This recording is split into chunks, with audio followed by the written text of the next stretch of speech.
último tema que vamos a ver de nuestro módulo, que es la nomenclatura de compuestos inorgánicos.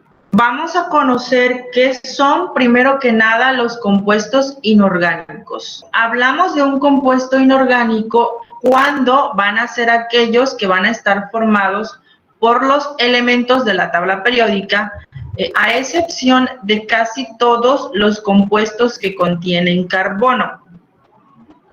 Ahora, estos compuestos inorgánicos se van a clasificar de tres formas. Los compuestos binarios, que van a estar formados por dos elementos, los compuestos ternarios, que van a estar formados por tres elementos, y los cuaternarios. Estos compuestos químicos van a estar formados por 4 o más elementos. Estos compuestos químicos binarios, que bueno, son aquellos que van a estar formados por solamente 2 elementos, y vamos a tener a los hidrácidos, los hidruros, los óxidos y las sales. Vamos a iniciar con los hidrácidos. Iniciamos con estos hidrácidos. Como bien ya se los estaba comentando, es un compuesto químico por el cual va a estar formado por un elemento, o más bien por el elemento hidrógeno, más un elemento no metal. Ahora, en nuestra tabla periódica, para un compuesto hidrácido o para los hidrácidos, va a ser el elemento hidrógeno más un elemento no metal.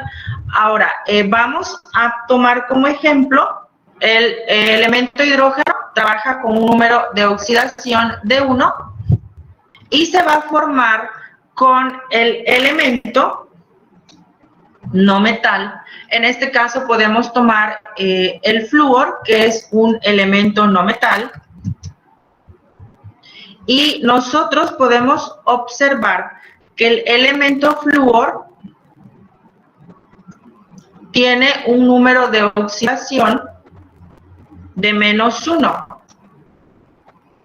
Es decir, cuando hablamos de estos números de oxidación, indica que son los electrones de valencia o electrones que van a estar estos átomos de estos elementos compartiendo para poder formar un compuesto químico. Y recuerden que cada átomo debe de tener los 8 electrones en su última capa, y bueno, de esta manera, al unirse, forman un compuesto químico, y de acuerdo a la nomenclatura vamos a ver que se va a nombrar segundo elemento más bien no metal en este caso, porque ambos son elementos no metales. Sin embargo, el elemento flúor va a tener la terminación uro más el hidrógeno.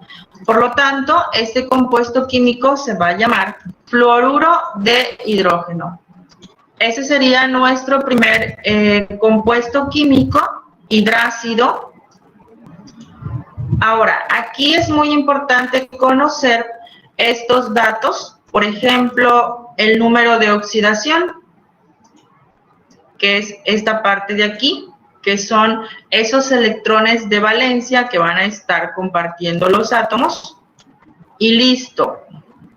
Vamos a conocer que este es nuestro primer hidrácido.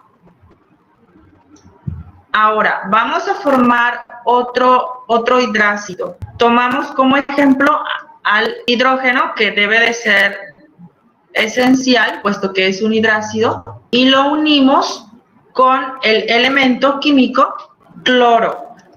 Aquí el elemento cloro, recuerden que cuando tenemos nosotros esta tabla de valencias, de valencia química, vamos a poder estar observando los números de oxidación por los cuales estos átomos van a estar trabajando, y el elemento cloro es un átomo muy versátil, va a estar trabajando con valencias positivas y negativas.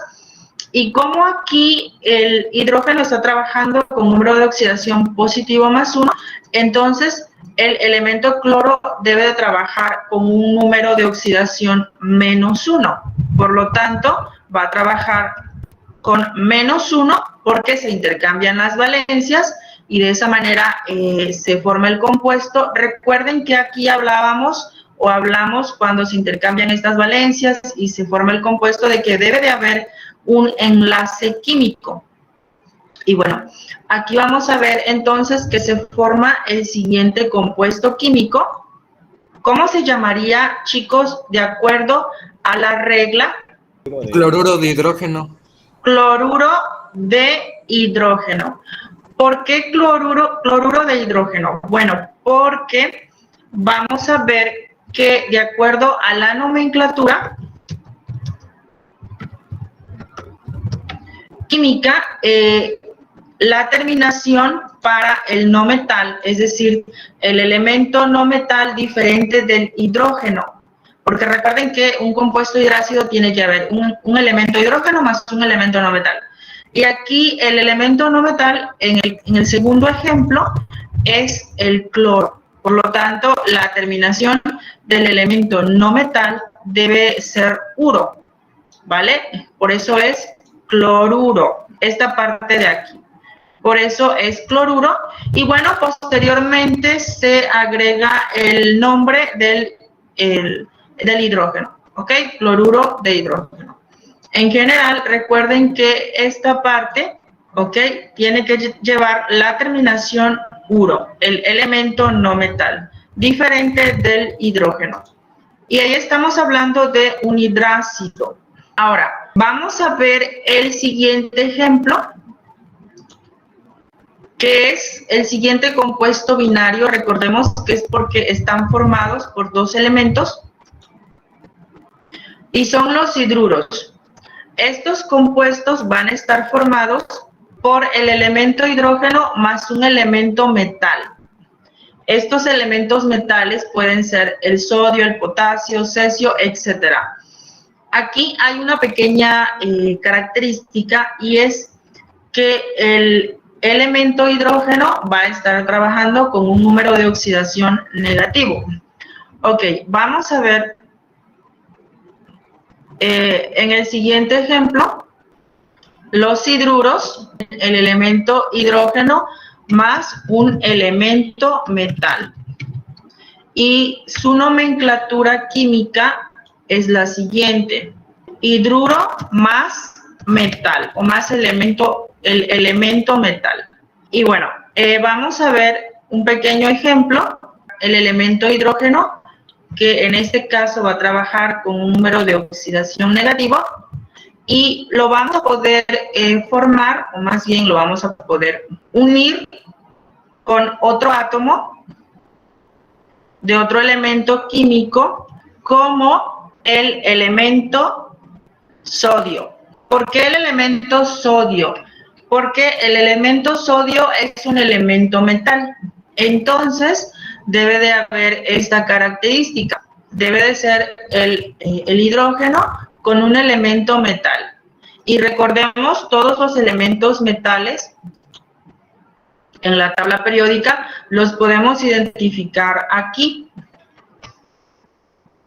Tenemos los metales alcalinos, en donde podemos encontrar en el grupo 1A al sodio, es un elemento metal, y que va a trabajar precisamente con un número de oxidación positivo, más 1. Por ese motivo podemos unir a un átomo del elemento hidrógeno y, bueno, poder formar un compuesto químico. Y así nosotros podemos ver que se puede formar este hidruro. ¿Cómo se llamaría? Hidruro de sodio. Hidruro de sodio. Muy bien. Hidruro de sodio, porque va a tomar la nomenclatura, el nombre hidruro más un elemento metal. Hidruro de sodio. Y vamos a ver el caso de este otro ejemplo. Si nosotros unimos al elemento hidrógeno, a un átomo más bien del elemento hidrógeno, con un elemento metal como el siguiente. Aquí podemos observar el elemento potasio por su símbolo.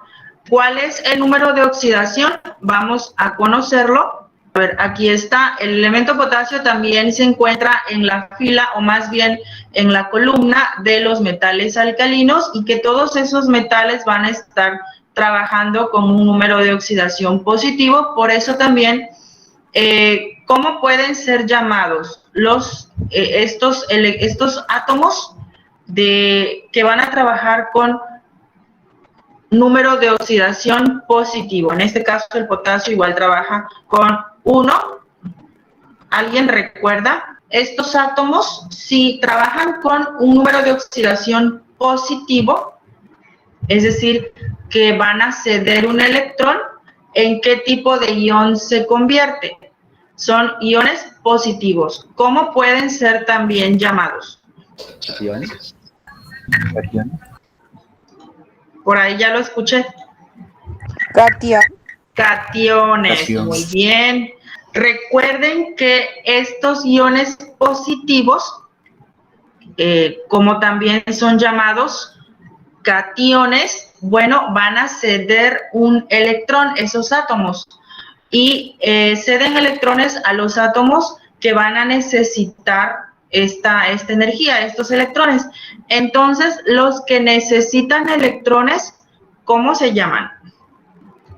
Aniones, ¿no? Ya lo dijeron también, por ahí lo escuché de fondo, pero lo escuché. Anión. Aniones, muy bien. Recuerden que esta información nada más es para conocer en la nomenclatura química que los átomos que reciben esa energía, esos electrones, van a ser iones negativos o también llamado anión. Y los átomos que ceden energía, como en el caso del sodio, del potasio, que van a ser esos átomos que van a ceder electrones, van a ser llamados iones positivos o también llamados cationes. Muy bien, chicos. Ahora, en este ejemplo, en el caso de el segundo, vamos a tener que se va a llamar el hidruro de potasio. Muy bien, porque, bueno, van a estar interviniendo estos dos elementos químicos para formar este hidruro de potasio. Ok, aquí estos serían nuestros primeros dos ejemplos y bueno, vamos a finalizar, esto es una introducción, vamos a ver que estos elementos químicos van a poder ser nombrados de la siguiente manera. Con la nomenclatura química, aquí como podemos observar, la nomenclatura para nombrar estos compuestos inorgánicos, los binarios, vamos a tener que son dos, la nomenclatura stock y la nomenclatura sistemática. Esto es de acuerdo a las reglas de la Unión Internacional de Química Pura y Aplicada, o UPAC, por sus siglas en inglés. Son las nomenclaturas más utilizadas. La nomenclatura stock, la cual menciona el nombre genérico, posteriormente la palabra de, y seguido del nombre específico y posterior el estado de oxidación en números romanos. Y la nomenclatura sistemática. La nomenclatura sistemática lo que va a hacer es que va a tomar en cuenta los prefijos griegos en base al número de los átomos. Por ejemplo, en el siguiente compuesto químico que vamos a ver es precisamente a los óxidos. Y los óxidos van a ser aquellos compuestos, o más bien la combinación. Por allá hay un micro abierto. A ver. Por favor, si lo podrían apagar, ya para terminar. Les estaba comentando que los óxidos, un óxido va a ser la combinación del elemento oxígeno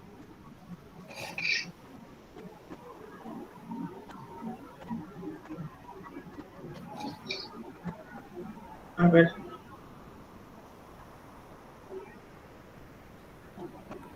Como lo podemos observar, con cualquier otro elemento químico y van a existir dos tipos.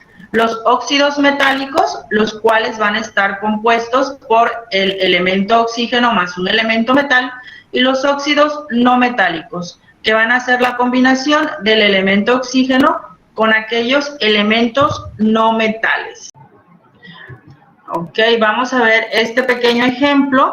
Y nosotros unimos estos dos átomos, un átomo del elemento magnesio más un átomo del elemento oxígeno. ¿Por qué podemos unir estos dos átomos en este tipo de compuesto binario? Los óxidos metálicos, porque cumple con la regla. El elemento oxígeno es en la parte que menciona aquí la nomenclatura para este óxido, y el elemento metal sería el magnesio. Podemos unirlos también porque, bueno, cumple con esta parte de la interacción de los electrones de valencia o este número de oxidación. El oxígeno está trabajando con un número de oxidación -2, un átomo de oxígeno, y el magnesio con un número de oxidación +2.